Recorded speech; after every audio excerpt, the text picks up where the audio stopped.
Olá a todos, eu sou Matheus Gabriel Pardos Donner Dias, sou bolsista pelo PIBID do curso de Física da Unicentro, estou sob a orientação do professor Paulo José dos Reis e aqui estarei apresentando a minha proposta de atividade para o PIBID. O meu tema é a Lei da Gravitação Universal e nesta primeira parte estarei apresentando sobre velocidade orbital, onde farei a demonstração de como se obtém a velocidade orbital e explicarei alguns conceitos relacionados. Antes da gente poder falar sobre a lei da gravitação universal e a velocidade orbital, é importante a gente fazer uma breve revisão histórica sobre os principais nomes que contribuíram para o desenvolvimento da teoria de gravitação, visto que a teoria de gravitação sempre esteve atrelada ao desenvolvimento da astronomia de observação. Então, é importante a gente citar alguns nomes que contribuíram para a astronomia de observação e, consequentemente, para o desenvolvimento da teoria de gravitação. O primeiro nome que a gente pode citar é Cláudio Ptolomeu, que foi um matemático da Grécia Antiga. O segundo é Nicolau Copérnico, que foi um astrônomo do século XVI. E o terceiro é Tycho Brahe, que também foi um astrônomo contemporâneo de Nicolau Copérnico. Como cada um desses três aqui contribuiu? Cláudio Ptolomeu foi quem formulou o modelo do geocentrismo, onde este modelo colocava a Terra como o centro do universo, ou seja, o Sol e todos os planetas e esferas celestes giravam em torno da Terra.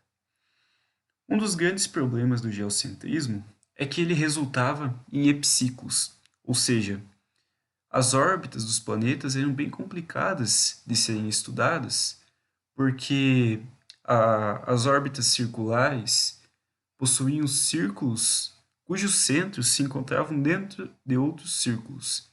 Então era bem complicado estudar a órbita do Sol e dos planetas ao redor da Terra justamente por esse problema. Nicolau Copérnico, no século XVI, propõe um modelo heliocêntrico que, totalmente diferente do modelo geocêntrico, coloca os planetas do sistema solar girando em uma órbita circular ao redor do Sol. Então foi um modelo que contrapôs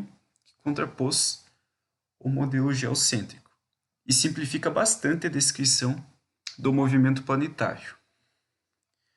E Tycho Brahe, impulsionado pelas simplificações que o modelo heliocêntrico trazia, realizou uma série de observações astronômicas de grande precisão. Tycho Brahe, então, foi um dos astrônomos que tinha os dados mais precisos com relação aos astros em sua época. Ele possuía dados muito precisos sobre o período de revolução dos planetas e o raio de órbita deles com relação ao Sol. Outro nome que a gente tem que citar de grande importância, que contribuiu muito para a astronomia de observação, é Galileu Galilei. Mais um nome também que contribuiu muito para a descrição do movimento planetário foi Johannes Kepler, que foi um discípulo de Tycho Brahe. E por último temos Isaac Newton, que foi quem conseguiu dar uma descrição dinâmica para o movimento planetário, ou seja, relacionando as leis do movimento planetário com as forças que agiam sobre os planetas. Então, Galileu Galilei, como muitas vezes considerado o pai do método científico na Europa, contribuiu bastante à astronomia de observação, aprimorando o telescópio, identificando as luas de Júpiter e fazendo esboços precisos sobre a superfície da Lua. Foi Galileu Galilei quem conseguiu quebrar aquela ideia aristotélica sobre que a Lua e os outros corpos que se encontravam no céu eram esferas perfeitas. Galileu Galilei conseguiu, por meio do telescópio, observar que a superfície lunar possuía várias irregularidades, quebrando aquela concepção aristotélica de que a Lua é uma esfera perfeita. Tycho Brahe, como discípulo, Johannes Kepler, como discípulo de Tycho Brahe, trabalhou com os dados coletados pelo seu mentor e, após o falecimento dele, conseguiu realizar algumas correções sobre o modelo heliocêntrico e formulando as 3 leis de Kepler, que a gente vai falar logo em seguida. E Isaac Newton foi quem conseguiu descrever as leis do movimento planetário por meio da lei de gravitação universal. Então, Johannes Kepler deu uma descrição cinemática para o movimento dos planetas, ou seja, ele estudou o movimento dos planetas sem se preocupar com a causa desses movimentos. Já Isaac Newton, como eu havia dito anteriormente, deu uma descrição dinâmica, ou seja, ele estudou as causas do movimento planetário, relacionando a força de atração gravitacional entre esses planetas e o Sol. Aqui a gente vai falar sobre as 3 leis de Kepler para o movimento planetário,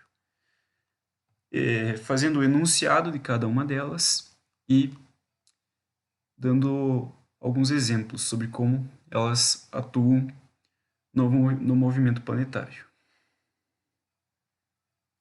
Temos a primeira lei de Kepler, a segunda lei de Kepler e a terceira lei de Kepler. O que cada uma delas diz?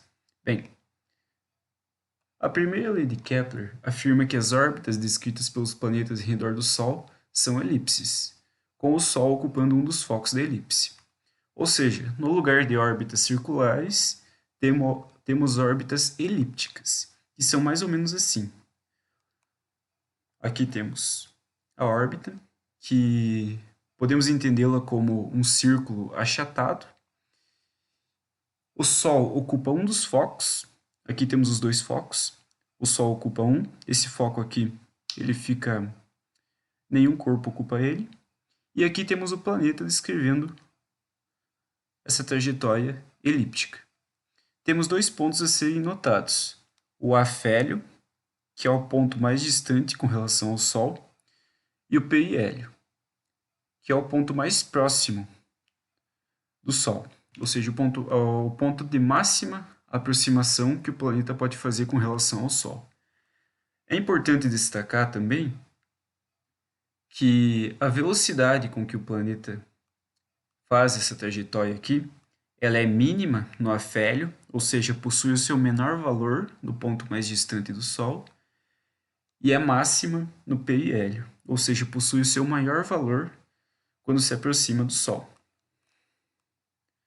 A segunda lei de Kepler diz que o raio vetor que liga um planeta ao Sol descreve áreas iguais em intervalos de tempo iguais. Ou seja, uma área varrida no intervalo de tempo 1 é igual a uma área varrida no intervalo de tempo 2. De acordo com o que essa imagem aqui mostra para a gente. Então, essa área aqui, A1, pode dar a impressão que ela é diferente da área 2, mas na realidade elas possuem o mesmo tamanho.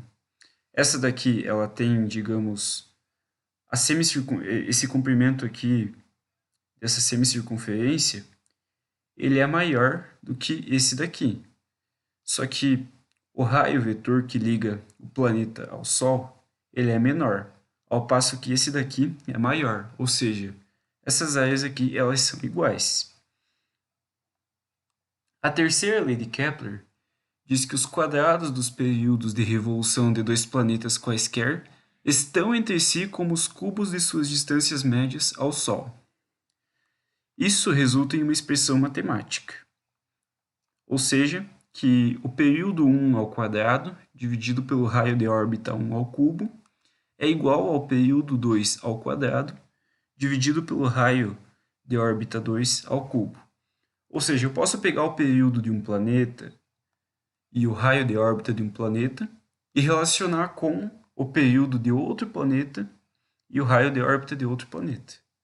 Eu posso fazer uma relação entre esses valores, seguindo essa igualdade aqui estabelecida pela terceira lei de Kepler.